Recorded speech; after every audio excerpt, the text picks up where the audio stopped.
Michael, let's get into a little baseball action, man. How do you seeing these getting down to these playoffs and stuff? What are you seeing here on your predictions on the American League wild card? What do you think is going to happen there? Wow, I mean, this is probably the most intense wild card tail end I've ever seen. Oakland has turned that team around. They're at 92 wins. Man. They're actually 2 games up in the wild card. Behind them is Tampa Bay, and with 90 wins, and Cleveland at 89. So you're only a half a game difference. Yeah, man. But the only thing that kind of works in Cleveland's favor is they got 10 games left in the season. Who are they playing? I really do not know. That's all right, Mike. I had the information right here, my man. I appreciate that. Looks like the Indians are going to finish up with the Phillies, the White Sox, and the Nationals. So, interleague games finish the season. Yeah, I mean, the AL West is just dominant. The AL lead, of course, everyone knows Houston. The Yankees will probably get their 100th win tonight. And you got Minnesota in there at 93 wins. I mean, if I was whoever's going to win, whoever had to play against each other in the AL wildcard game, they had to go to Houston. And that's going to be a tough task. And you got three pitchers that you can pretty much play through the whole postseason, not worry about those 3 guys in their starts. Yeah, so I mean, Verlander's just. He's him, through another no-hitter this year. You got Cole and Garrett. I mean, it's just dominant. Greinke. I mean, so on the 100 wins already, and they got 9 games left. The Yankees got 8 games. They actually finished their season in Texas at the last Globe Life Park. Mm-hmm. So Minnesota in the NL. Of course, the Dodgers locked up their playoff about 2 weeks ago. 98 wins. Yeah. I mean, boy, wouldn't you wish your team had 98 wins? That would be pretty nice. But the rest of the National League looks pretty competitive over there. You got the Braves with 94 wins, and then the Nationals right behind them with 83 in their own division. Then you got the Cardinals, Brewers, and Cubs, separated by 3 games. Oh, yeah. And then you look into, if you go into the NL wild card, you got Washington by a game. Milwaukee's right behind them. The Cubs. Are they ascending or are they on a collapse watch? I mean, The Cubs? Yeah. Cubs, there's rumors that Joe Madden might be on the hot seat come October if they don't make it. But, he won a World Series in 100 years. Yeah, but what have you done for me today is the way they look at it, right? And here's the funny thing. The Mets, 3.5, taken from the line from Dumb and Dumber. So they say there is a chance, right? And you got 10 games left. And I'm just saying the next week or so, these are divisions that you want to look at. I mean, if you're Houston, you want to play a team that's exhausted, just try to battle their way. Yes, and same with the Dodgers. But to see the Dodgers are kind of like the Buffalo Bills of the Super Bowl. They've been there. They've been there. You just can't win it. So just can't close that door on no. And so I am saying that, everyone's going to watch this because if you're a baseball fan, this is the time you want to tune in. Your team might not be in it, but this is definitely for the viewership. It's always up during this time of year in October. Yep. Good fall weather, baseball. Your team can make the World Series and win it. Because I definitely want to see. I think the country wants to see the Astros and the Yankees play each other. I mean, you got that pitching staff, but just against all those home run hitters the Yankees have, that would just, it's a game of opposites there. You got all that strong, good hitting versus good pitching, and they always say good pitching wins. But man, with those bats the Yankees have, it's just.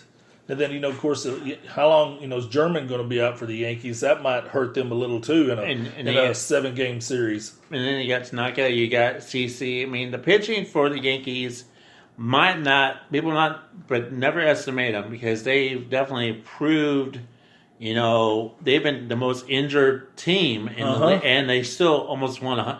They're about ready to win 100 games. Yeah, I mean, think about it.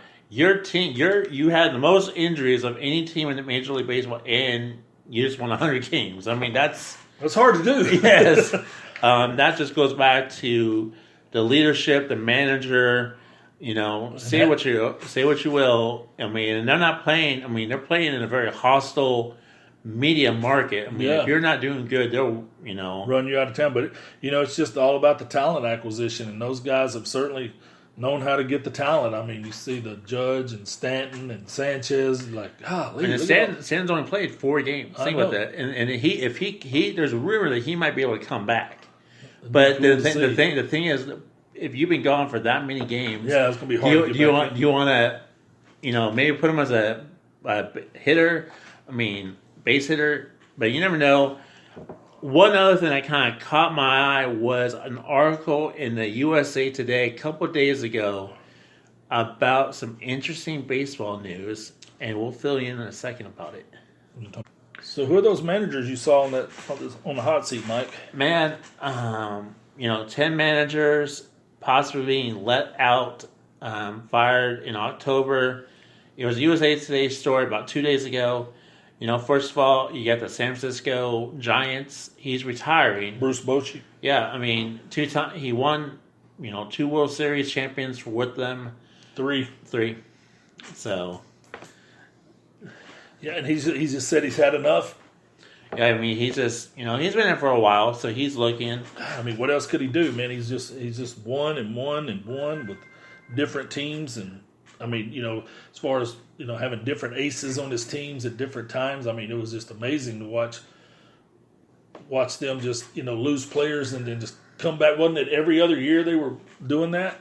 Yeah. So and then Don Manley, yes, in Florida. Derek Jeter, no talent, sold off all the talent. I mean, yeah. What chance did he have when he giving away the players? And then we'll just kind of say it like that.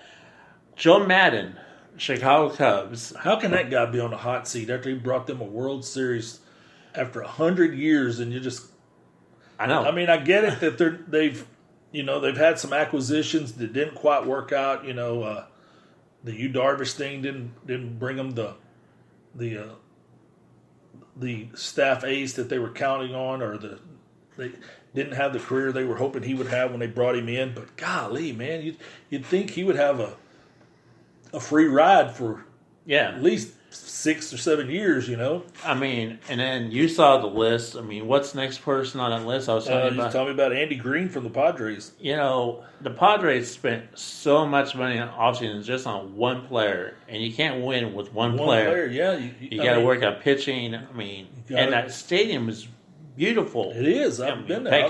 Petco Park. Love it. It's just. But it's all about getting it. It's not the top 1 or 2 players. You got to have a team full of them. They give a guy, what was it, $250 million? I mean, outrageous amount of money, and you can get 3 players for that. You could have. And then saying so, it's the New York Mets. If they make the wild card, he's safe. You think they'll? I think they'll save him as a courtesy, but you're 3.5 out. You got 10 games left. And that's Mickey Callaway from the Mets, right? Yeah, and if they don't make it, you're fired. If they do make the playoffs, they'll probably keep him on there. What's another one we had on there? Gabe Kapler for the Phillies. A guy we know well. We watched him play here for the Rangers. Once again, a team that spent so much money on Bryce Harper that, I think they signed him at the tail end, and they have the talent, but here's the thing. The Nationals, they lost Bryce Harper. They lost a lot of talent. They're ahead in the wild card by a game. So, they're not hurting. Next one, Ned Yost, Kansas City. Brought him World Series. The thing is, the reason why he'll probably get fired is new ownership. The Kansas City Royals were sold to a new owner, And the new owner wants to put their footprint Stamp on it. Yes, they want to. And bring in probably a new GM, bring in a new manager.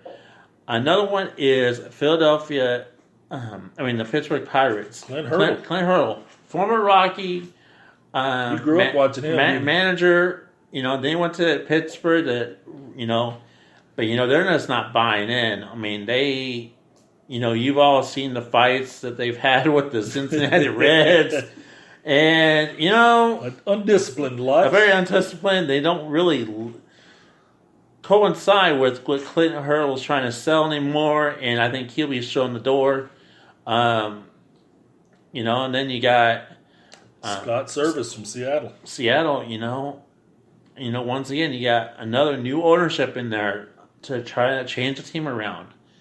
Can they do it? They have Felix Hernandez, but he's kind of Felix who wasn't pitching like a king this year. No, he didn't. No, and other than that, I couldn't really tell you who is really on that team. You know, and then like I said, the last one that's on the USA Today story about 2 days ago is the manager for the Nationals, Dave Martinez. And I hate to have him on there. Because if you bring him to the wild card after what you lost a hard hitter and Bryce Harper going to the Phillies. That's your slugger, man. And for him not to, you got your team to the playoffs and to send your walking papers. I hope that doesn't happen. But stories on USA Today in the baseball area about a couple days ago. And that will actually do it for our show today, Jim. I hope it was fun. We talked a little about. Talked about MLB, talked a lot about NFL. We got some great stuff coming out for tomorrow. Make sure you guys like our page, our YouTube page, Facebook, Instagram. We are on all the podcast platforms. Tell your friends. Thank you for tuning in. This is VIP Sportsnet.